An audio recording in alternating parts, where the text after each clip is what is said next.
Okay, welcome to step 7, planing to finish width.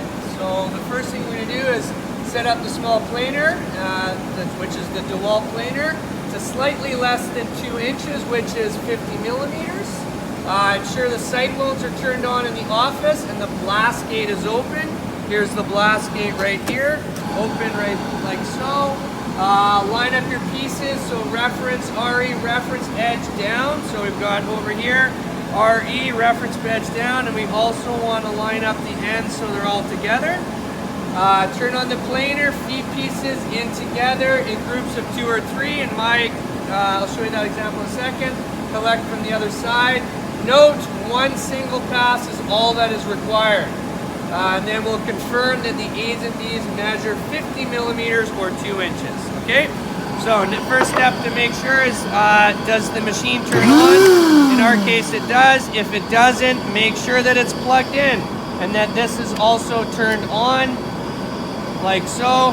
And what I want you to pay attention to is down here that this is set up to slightly below 2 inches, which is 50 millimeters. Okay? So ready to go. I've got my eye protection on. I'm going to turn the machine on. Before I turn it on, reference edges all the way down. I'm going to do it in groups of 2. I'm going to line up the ends first. Turn it on. Reference edges down. Put them together.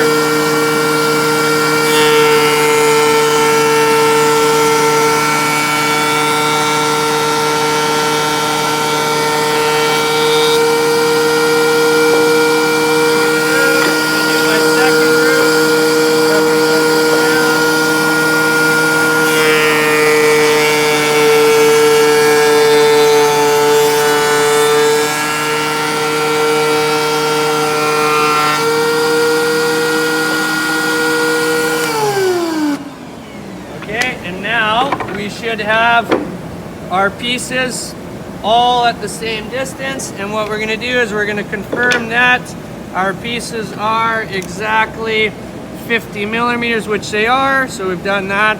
All our pieces are done to 50, and then you can proceed to step number 8. Okay, thank you.